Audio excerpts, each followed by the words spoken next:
ಐತಿಹಾಸಿಕ ವಕ್ಫ್ ತಿದ್ದುಪಡಿ ಮಸೂದೆಗೆ ನಿನ್ನೆ ಅಂಗೀಕಾರ ಸಿಕ್ಕಿದೆ ಲೋಕಸಭೆಯಲ್ಲಿ. ಐತಿಹಾಸಿಕ ದಿನವಾಗಿತ್ತು. ನಿರೀಕ್ಷೆ ಮಾಡಿದಂತೆ ವಕ್ಫ್ ತಿದ್ದುಪಡಿಗೆ ಅಂಗೀಕಾರ ಸಿಕ್ಕಿದೆ.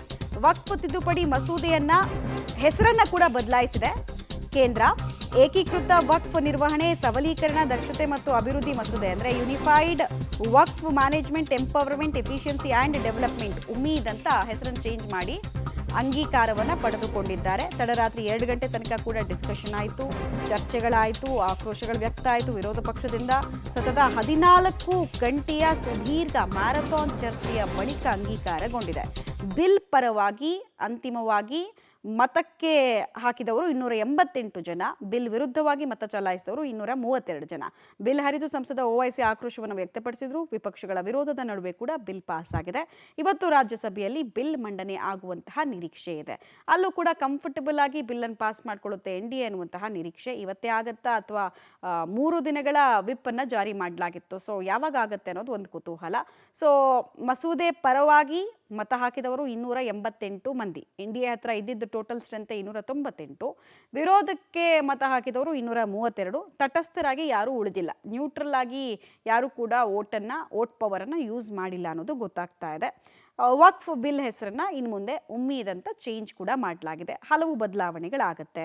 ತುಂಬ ಇಂಪಾರ್ಟೆಂಟ್ ಆಗಿ ವಕ್ಫ್ ಕಾಯ್ದೆಗೆ ಪರಮಾಧಿಕಾರ ಕೊಟ್ಟಿದ್ದಂತಹ ಸೆಕ್ಷನ್ 40ಯನ್ನು ರದ್ದು ಮಾಡಲಾಗುತ್ತೆ. ಅಂದರೆ ವಕ್ಫ್ ಬೈ ಯೂಸರ್ ಅಂತ ಒಂದು ರೂಲ್ ಇತ್ತು.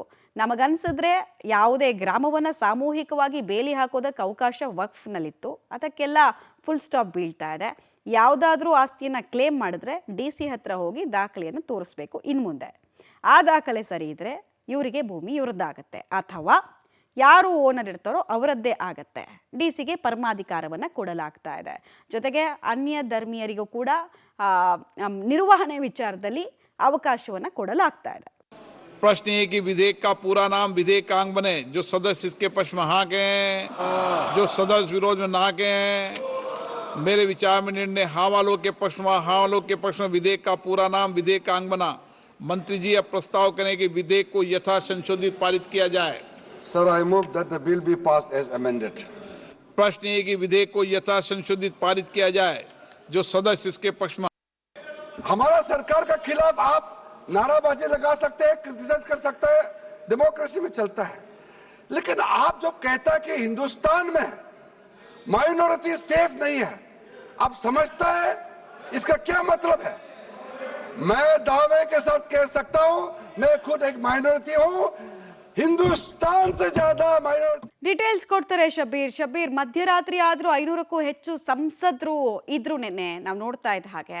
ಸೊ ಏನೆಲ್ಲ ಆಯ್ತು ಅನ್ನೋದು ಈಗಾಗಲೇ ಗೊತ್ತಿದೆ. ಈಗ ಮುಂದೆ ಏನಾಗುತ್ತೆ ಅನ್ನೋದು ಒಂದು ಕುತೂಹಲ. ರಾಜ್ಯಸಭೆಯಲ್ಲಿ ಈ ಬಿಲ್ ಇವತ್ತು ಮಂಡನೆ ಆಗುವಂತಹ ಸಾಧ್ಯತೆ ಎಷ್ಟರ ಮಟ್ಟಿಗಿದೆ?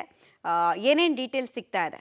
ಮಮತಾ, ಕೇಂದ್ರ ಸರ್ಕಾರ ಇದೇ ಅವಧಿಯಲ್ಲಿ ಬಿಲ್ ನ ಅಂಗೀಕಾರ ಮಾಡ್ಕೊಳ್ಬೇಕು 2 ಮನೆಗಳಲ್ಲೂ ಅನ್ನುವಂತ ನಿಟ್ಟಿನಲ್ಲಿ ಪ್ಲಾನ್ ಅನ್ನ ಮಾಡ್ಕೊಂಡಿದೆ. ಈಗಾಗಲೇ ಲೋಕಸಭೆಯಲ್ಲಿ ಮಸೂದೆ ಅಂಗೀಕಾರ ಆಗಿರುವಂತದ್ದು.